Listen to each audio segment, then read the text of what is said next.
Get the fuck off my wheel cart! We have a video here, bike buying tips for noobs. Now we're going to use Freely's bike. This is her latest bike she's just bought.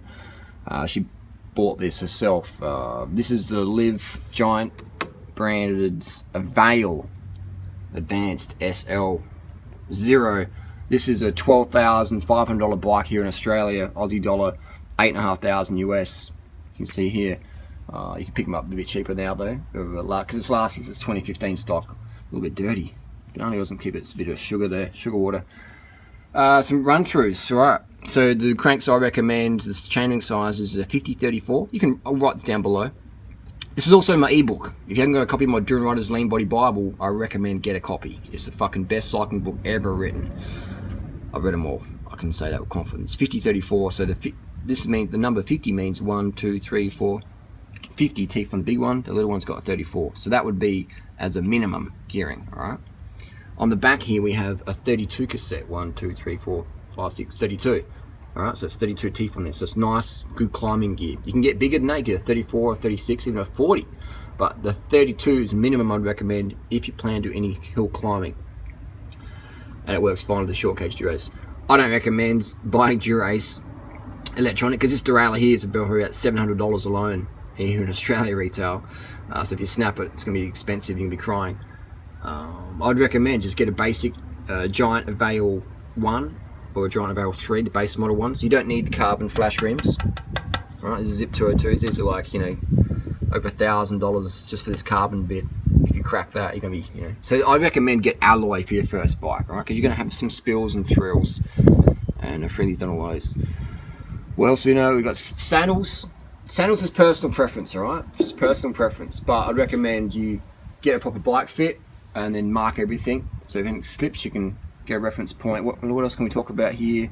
Let's go down to the basics. What you need: pedals. You don't need them straight away, but eventually you're going to have to get some clip-in pedals because it lets your legs get a better workout.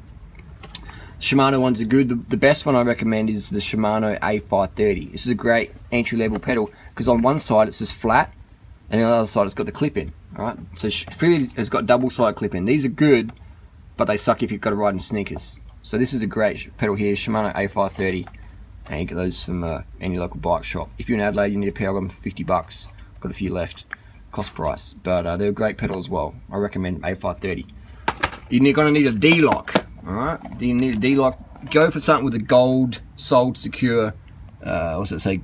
Gold. Alright, so strong, good rating. This is made by a company called Giant. This is Sure-Lock. LS means long shank, so it's got a lot of length there.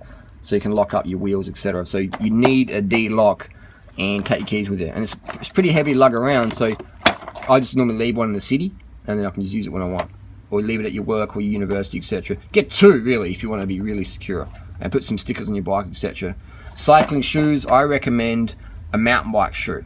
This is the one made by Giant Live. It's personal preference, whatever you get, but it's a small cleat and it's recessed, so you can see how that counts. So you can actually walk around properly. I don't recommend road shoes really. I recommend to get a mountain bike shoe. There's no loss of performance unless your name's Chris Froome, you know, and you're looking for every second counts in the Tour de France. Otherwise, they're perfectly fine. Yeah, I've got road shoes, I've got mountain bike shoes, but mountain bike shoes is what I recommend for starting out with. These are stiff. I mean, the carbon sole is great. They're gonna last forever, really. They'll last for years. You're gonna need bottles. I recommend the Camelback. Again, I'm not sponsored by any companies in this video.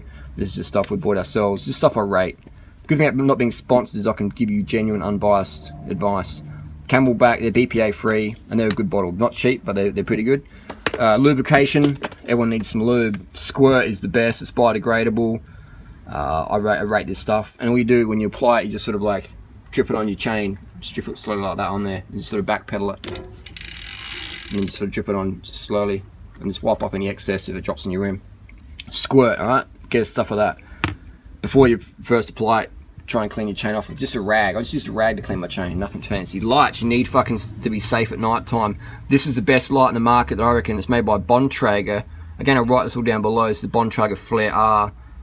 It's really fucking bright. You can't really see it on camera, but it's, yeah, it'll give you an epileptic shock if you're not too careful. Very good light, and it's USB rechargeable, so you just pop it open, charge it up for a couple of hours, and you've got good run time on there. And it clips in the back of your belt, back of your shorts, so make sure you don't, make sure the clip's all solid, secure before you put it on so you don't lose it. Front light, you need something bright, powerful. These are good, Adelaide company. What was it, fibrous on there. Otherwise, you get something similar off eBay, but really powerful. Battery pack under there. Can go underneath your stem. So you need powerful lights, front and rear. You need to be seen. What else we got? Pump. You need. I don't recommend the CO2 cartridges. I just recommend a pump. These are about $10. I've got some of these in Adelaide as well. If you're in Adelaide, got a whole stack of them. Just a basic, lightweight little frame pump. The CO2 canisters, they don't always work. You can fuck them up, but a pump, you got it there.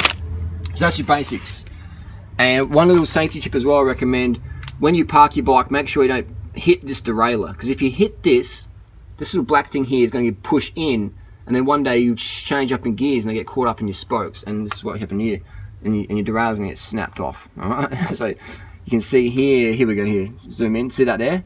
So it's been dropped, freely dropped to it's been dropped. So whenever you see a derailleur like that, it's been dropped, chances are the derailleur hanger has been pushed in. So always, if you drop your bike or if someone else rode it and they dropped it, always check that if there's any scratches, and if there's a scratch, then check the alignment and then just take it to the shop and bend it back. Otherwise, it's easy just to fucking keep riding and then all of a sudden you change gears and it goes in the spokes. So that's the common one, is people snap derailleurs or hangers because just forget to check it after the bike's been dropped or someone parked against it or it's been leaned against, etc. So derailleur hanger alignment. I'll write it down below.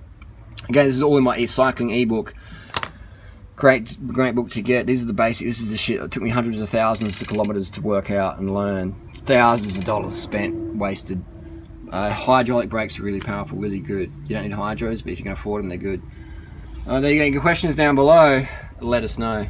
And also, a floor pump's a really good idea. There's about $50, 40 to 80, $50. They're going to last you a long time. Put about 100 PSI on your tyres. People say, I can't afford all this stuff. And it's like, look, do your own haircuts. Alright? I do my own. I've saved fucking probably, in the last 20 years, man, I've probably saved fucking how much money? 20. I could have saved $20,000. $1,000 a year, some guys spend their hair. Alright? I've saved that. I've saved at least 20 grand. 10 grand is the minimum. Up to, just say $10,000 to $20,000. I've saved. That's like heaps of these bikes and shit. So there's ways to save money. Clean your own earwax out, you know? Do your own haircuts, man. Save money. There's so many ways to save and earn money. Bikes, man. Fitness. That's anything that fucking matters in daily life, really. It's fitness. Your social life, turn it into your fitness life. When your fitness group becomes your social group, you'll be the fittest, meanest, leanest motherfucker you ever knew existed. Alright? Turn your social group into your fitness group.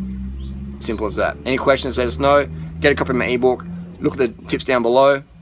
We'll see you in the fucking road. No other sport on the fucking planet can burn as many calories in a month or a week or a day sustainably, continuously for life other than cycling. Cycling is the number motherfucking one metabolic changer, metabolism tweaker on the fucking planet. And you can actually ride to work as well. It's fucking insane. Cycling. Get a bike. If you want to get lean and slim, get a fucking bike and carb the fuck up so you can wear that motherfucking bike out and get places, meet new crew, adventure, travel. It's the best, man. Get on a bike today. And wear a fucking helmet as well. Forgot that. Always, every fucking ride, wear a fucking helmet, please. Get the fuck off my wheel, cock!